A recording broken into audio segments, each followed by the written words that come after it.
Protest करने का हक होता है और किस तरीके से वो प्रोटेस्ट करेंगे वो उनका अधिकार है। अब जो कॉम्पिटेंट अथॉरिटीज़ है उनको क्या करना चाहिए वो तय करेंगे। उन्होंने ममता जी ने साफ बताया है कि जिस तरीके से चुनाव में लूट मचाया गया है, हम हारे नहीं है, मतलब जिस तरीके से लूट के हराया गया है। मैं आपको मतलब सुबह से मैं ऐसे 100 कैंडिडेट से बात कर चुका हूँ जो मुझे कह रहा है कि 17C फॉर्म, और ये मैं पहले भी कहा हूँ, मैं फिर कह रहा हूँ कि ईवीएम जो ईवीएम में वोट होता है वो शायद ना मैनिपुलेट हो, लेकिन ईवीएम्स कैन बी रिप्लेस्ड। तो बहुत जगह से हमारे पास फीडबैक आया है और ये रिटर्निंग ऑफिसर को काउंटिंग वाले दिन पे जमा भी दिया गया है कि जिस ईवीएम पे वोट हुआ है जब उसको काउंटिंग टेबल पे मैच कर रहा है तो सीरियल नंबर 17C के साथ मैच ही नहीं कर रहा है। ऐसे 10 ईवीएम कल्याणी से आया है, मेमरी से आया है और इनका सारा चिट्ठी जमा हुआ है। ऐसे 100 काउंटिंग सेंटर्स। अभी आप अभिषेक बनर्जी को सुन रहे थे। अभिषेक बनर्जी जिस तरह से भाजपा पर और चुनाव आयोग पर जो गंभीर आरोप लगा रहे हैं ज्ञानेश गुप्ता पे। नमस्कार, मेरा नाम विश्वजीत कुमार और आप देख रहे हैं वाक फॉर इंडिया न्यूज।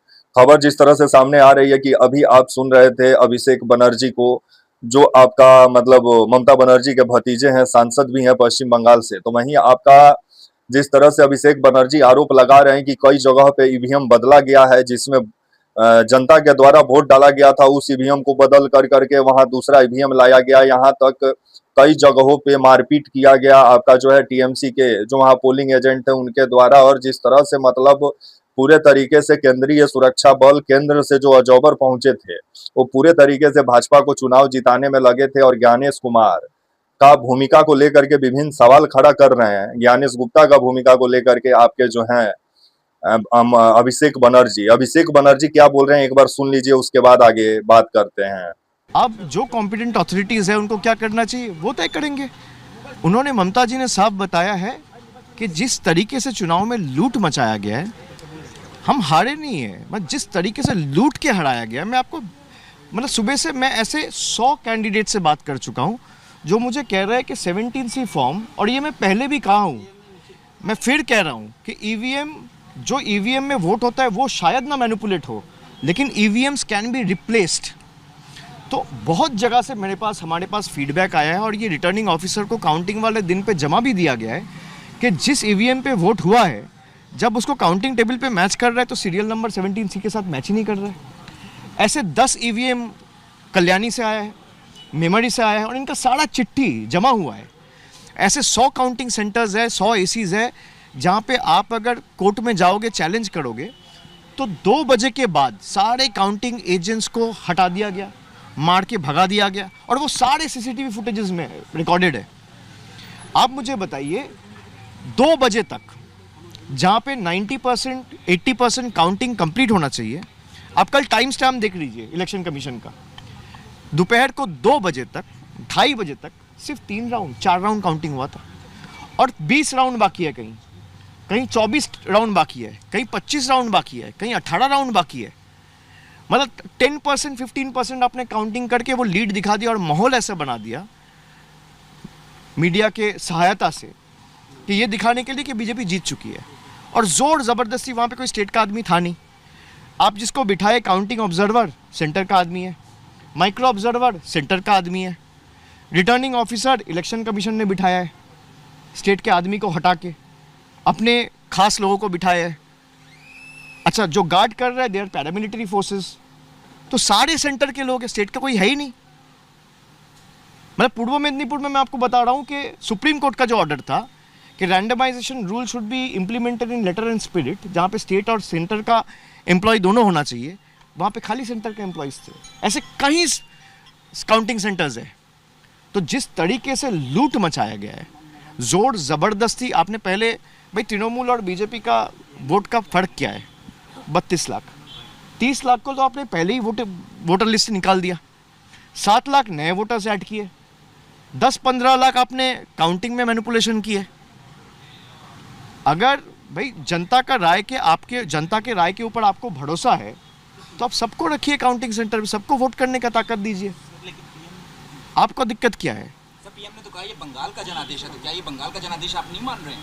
नहीं, अगर जनादेश है तो भाई आपने देखा ना काउंटिंग सेंटर से तृणमूल के लोगों को भगाया गया मार के, वो सारे सीसीटीवी फुटेजेस रिलीज करे। भाई इलेक्शन कमीशन कुछ भी करता है तो आप लोगों को मीडिया में दे देता है रिएक्शन व्हाट्सएप ग्रुप में, तो सीसीटीवी फुटेजेस रिलीज कर दे।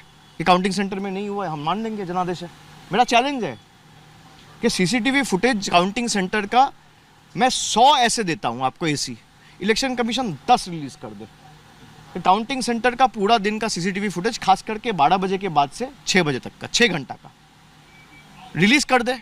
मैं आपको कंप्लेंट का कॉपी देता हूं जहां पे 17C में जो ईवीएम रिकॉर्ड हुआ था और जो काउंटिंग टेबल में जो ईवीएम आया है दोनों गलत अलग मशीन है, सीरियल नंबर मैच ही नहीं कर रहे। मैं देता हूं आपको, चिट्ठी भेजता हूं मीडिया ग्रुप में अभी। और ये आज मैं नहीं दे रहा हूं, कल हमारे काउंटिंग एजेंसी आरओ को दिया है, जहां पे मान लीजिए वोटिंग मशीन्स जो पूरा दिन आप ये कैमरा यूज़ कर रहे हो, बूम यूज़ कर रहे हो, भाई इसको आपको चार्ज तो करना पड़ता है। 12 घंटा मशीन यूज़ हुआ है जिसका चार्ज खत्म हुआ 50%, 55%, 59%, 60%, 90% मशीन्स वेर 92%, 93%, 95% चार्ज। ये कैसे संभव है?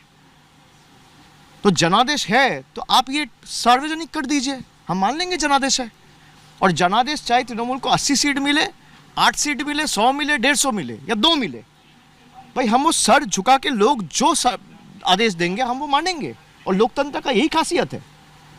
लेकिन जिस तरीके से आपने माहौल बना के लोगों को वोटर लिस्ट से बाहर करके जोर जबरदस्ती, कभी ईडी, कभी सीबीआई, कभी एनआईए से जिनको नोटिस दिया, और ऐसे भी लोग हैं जो काउंटिंग एजेंट्स थे कल, उनको भी नोटिस गया ताकि वो काउंटिंग में नहीं जा पाए। खाली आप चुनाव आयोग को बोलो कि भाई मैं 100 नाम देता हूं, आप 12 से लेके 6 बजे तक का सीसीटीवी फुटेज रिलीज कर दो। सीसीटीवी तो था ही, मैं गलत प्रूव हो जाऊंगा, आपके सामने आके माफ़ी मांग लूँगा। तो ठीक है, इसमें पार्टी में चर्चा होगी और आने वाला दिन में जो भी होगा एक फैक्ट फाइंडिंग कमेटी हम लोग बनाए।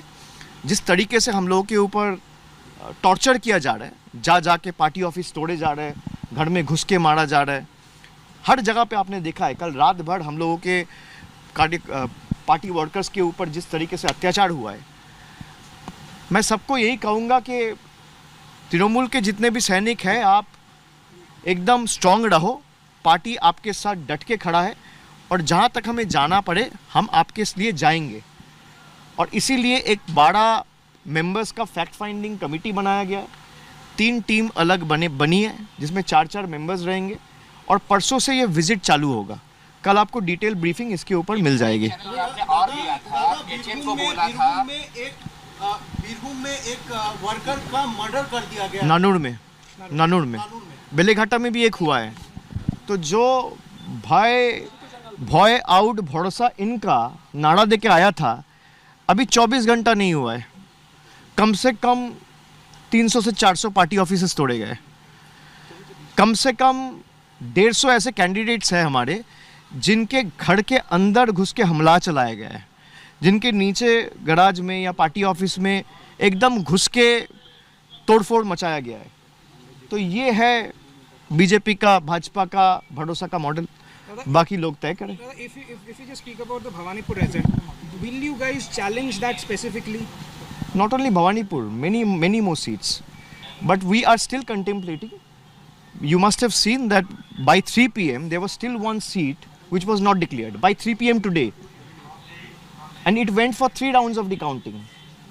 Election Commission, the website showed that Trinamool is leading that seat and won by 16,000 vote, and then it went for 2 rounds of recounting, and ultimately BJP won that seat by 100 votes.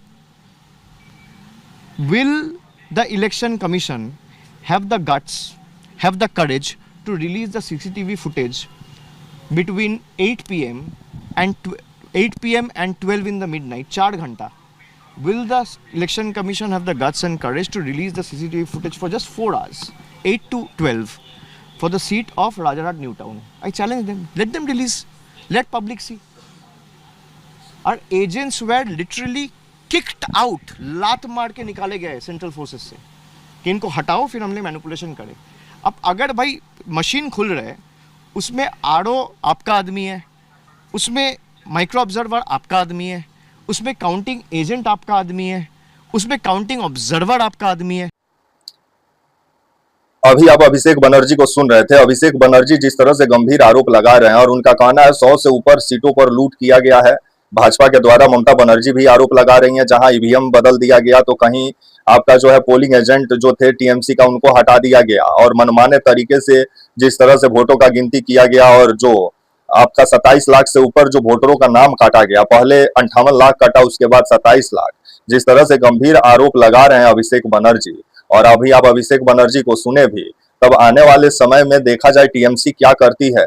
और TMC इस vote चोरी को लेकर के पुख्ता सबूत लेकर सड़क पे उतरती है या न्यायालय जाती है, आने वाला समय बताएगा। लेकिन अभिषेक बनर्जी ये साफ कर चुके हैं कि जिस तरह का लूट मचा है आपका पश्चिम बंगाल में, जिसके बाद चुनाव पर ही अब सवाल खड़ा हो गया है कि चुनाव हमारे देश में अब आने वाले समय में कितना निष्पक्ष होंगे और ज्ञानेश कुमार का भूमिका का जांच होना चाहिए स्वतंत्र एजेंसी से, वो हमारी राय है। तो वहीं अगर मान के चलिए किसी लोकतंत्र में अगर चुनाव निष्पक्ष ना हो तो फिर उस लोकतंत्र का महत्व क्या रह जाएगा। और जनता को इस पे सोचना भी चाहिए कि अगर वोट चोरी के जरिए अगर आपका चुनाव आयोग उसमें मदद पहुंचाए, जो आरोप लगा रही है ममता बनर्जी काफी गंभीर आरोप है, और 27 लाख वोटरों का जो नाम कटा, नाम नहीं काटेंगे, इसको लटका करके जो रखा गया, 58 लाख का तो पहले नाम काटा, तो 27 लाख जो वोटरों की संख्या होती है बहुत बड़ी संख्या होती है, जीत हार भी तय कर सकती है। तब आने वाला समय ही बताएगा। और ये भी खबर आ रहा है कि इतिहास में पहला बार हुआ है कि आजादी मिलने के बाद पहला बार पश्चिम बंगाल में सरकार बनाने जा रही है भाजपा। लेकिन जिस तरह से भाजपा का जो अभी मतलब गुरूर सामने आया है पश्चिम बंगाल में, जहां भाजपा के नेता अब टीएमसी के नेता को पीट रहे हैं, तो वहीं टीएमसी के दफ्तर में तोड़फोड़ मचा रहे हैं।